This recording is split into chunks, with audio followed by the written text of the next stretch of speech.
Vite, vite, vite, c'est un nom d'un des spectacles qu'on va pouvoir découvrir en octobre de la compagnie T'es trop fort. Pascal Gautelier, bonsoir. Bonsoir. Vous êtes le comédien, un des comédiens de ces pièces dont on va parler, avec une belle actualité en octobre. On va pouvoir vous retrouver en Sarthe. Alors, vite, vite, vite, c'est 20 contes, 45 minutes, 30 poubelles en métal. C'est ça, c'est un peu un défi qu'on se donne au début du spectacle. On dit toujours que c'est la première fois qu'on va le faire et qu'on va essayer, alors que c'est pas vrai, évidemment, parce que là, le spectacle, on l'a joué plus de 200 fois déjà. Ouais. Mais les enfants y croient, oui, pile à 45 minutes. Oh là là, il spoil, c'est pas bien.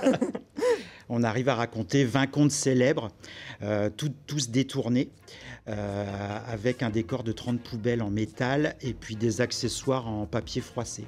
Alors, des contes, ça va de la princesse au petit pois à Aladdin, en passant par la Reine des Neiges, le prince et la grenouille, enfin voilà. Etc. Ouais. Il y a vraiment, voilà, il y a forcément des contes que les enfants qui voilà, sont... mais on a tendance à les détourner ou avoir différentes manières de les jouer. Il y a du théâtre masqué, il y a du théâtre d'objets, il y a de la parodie, il y a un conte en playback.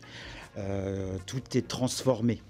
Et j'imagine que c'est assez interactif parce que les enfants, ils doivent réagir quand ils trouvent, enfin même les adultes, hein, parce que même moi j'ai essayé en fait, hein, sur le teaser d'essayer de liste sur le côté qu'on barre petit à petit pendant le spectacle, avec des mots-clés simplement, et on voit les enfants qui, le regard va de nous au tableau de temps en temps pour se dire mais qu'est-ce que c'est que ce prochain conte. Bah, c'est-à-dire qu'en fonction de l'âge, c'est découverte, révision, voilà.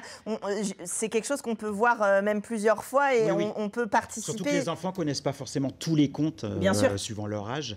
Donc c'est bien, il y en a qui connaissent, il y en a qui vont découvrir, qui vont peut-être aller lire après avec les parents ou à l'école. Ouais, c'est ça aussi qui est amusant. Alors notamment ce spectacle, à partir de quel âge? Bah, à partir 3 ans. Ouais, 3 ans, dès qu'ils peuvent découvrir un peu les spectacles.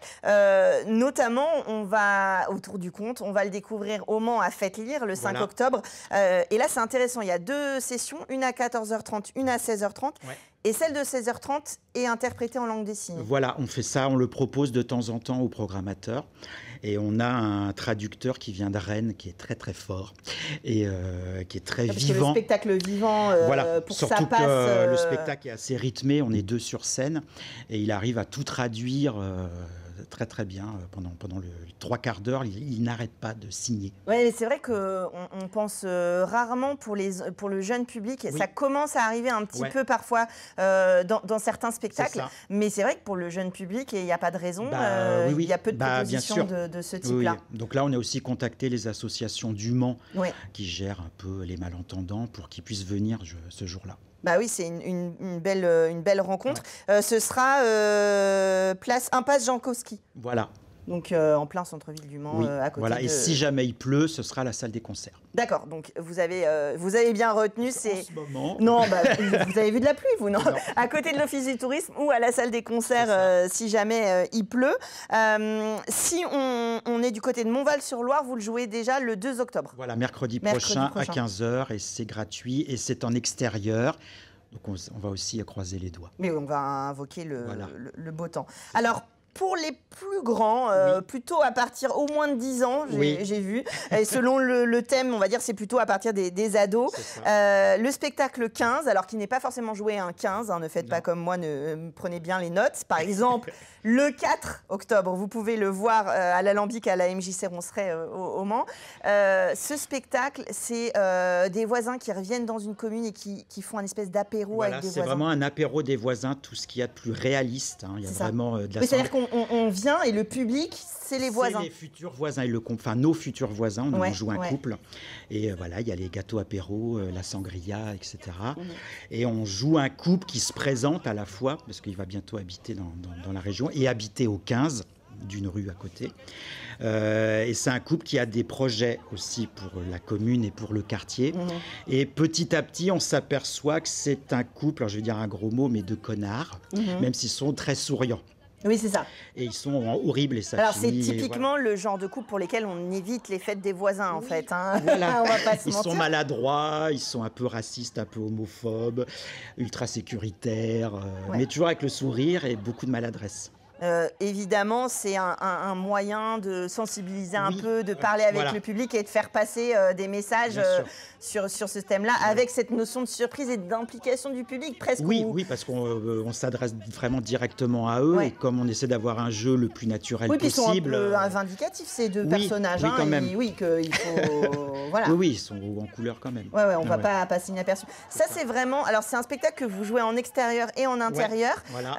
Vous aimez bien ce rapprochement, j'ai envie de dire, avec le public. Oui, on aime bien faire un peu tomber les murs, surprendre. Là, on va le jouer pas dans la salle de spectacle de l'Alambic, mais dans le hall. Comme si on avait réservé ce hall pour notre apéro des voisins, vu que c'est une salle municipale, une MJC.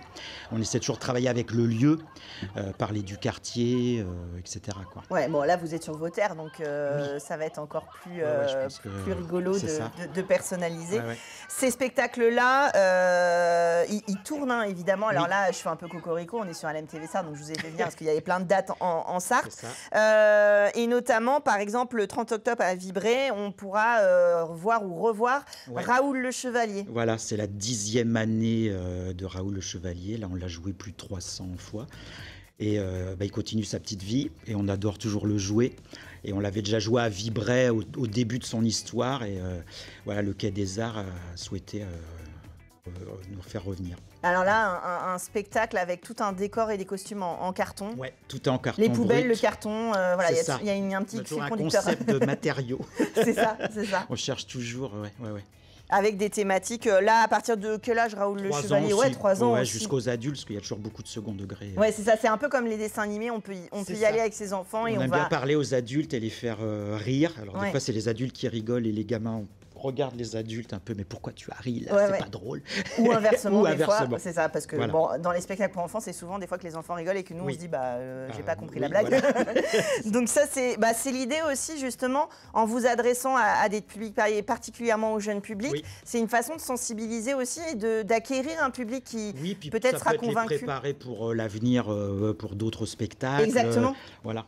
C'est important ça aussi en tant que comédien de façonner le public de demain en fait. C'est pour ça qu'on les joue dans des salles de spectacle où ils sont souvent avec les parents, que ce soit un partage, et dans les festivals où évidemment ils sont en famille. C'est ça. C'est un. Faut penser à tout le monde. Alors et comment on teste quand on est adulte comme ça ces spectacles-là comme Vite et Raoul Le Chevalier. Alors maintenant ça fait un moment qu'ils tournent, mais comment, dans la conception, on prend en compte les enfants? Nous, on essaie de garder notre âme d'enfant. Oui, alors ça se voit un petit peu sur la scène, on imagine bien. On essaie de se dire qu'est-ce qui peut nous faire rigoler, et en tant qu'enfant et en tant qu'adulte. Après, souvent, les avant-premières, elles sont dans des scolaires.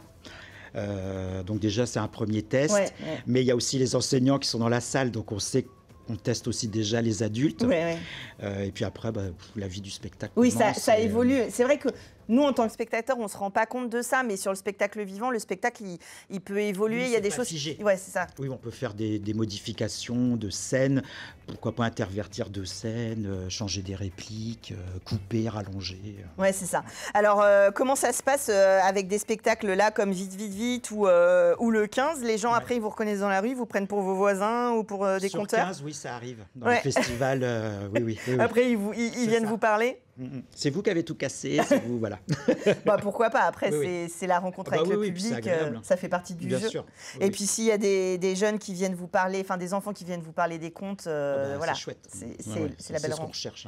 Et puis là, pour Faites lire, pourquoi pas après aller chercher les contes en livre et participer. Il y aura une grosse programmation, alors je pourrais pas parler de tout dans Culturel, mais Faites lire, vraiment réservé votre 5 et 6 octobre, allez-y en famille, pour tous les âges, il y a des spectacles pour tous les âges. Et bien sûr des livres à découvrir, mais pas que, il y a beaucoup de spectacles vivants quand même qui est programmé. Eh ben, on a noté, donc le 2 octobre à Montval et le 5 octobre à Faites lire, vous allez vite voir le spectacle pour deviner les 20 contes en 45 minutes. Le 15, c'est le 4 octobre à 18h30 à l'Alambic. C'est pour leur ouverture de saison. Donc voilà l'occasion un peu de faire cette fête ensemble, cette fête des voisins ensemble. Et puis le 30 octobre, si vous ne connaissez pas encore, l'occasion de redécouvrir Raoul Le Chevalier à Vibré. C'est ça. Et puis de toute façon, on suit vos actualités sur les réseaux sociaux et sur votre site internet tetrofort.com. C'est ça. Merci beaucoup d'être venu nous parler de cette programmation. À découvrir donc au mois d'octobre et puis bien sûr par la suite, les Tête Fort Compagnie, vous venez du Mans. Oui. Donc voilà, un peu cocorico, on les voit souvent en Sarthe. Nous, on va parler musique aussi en octobre tout de suite dans Culturel.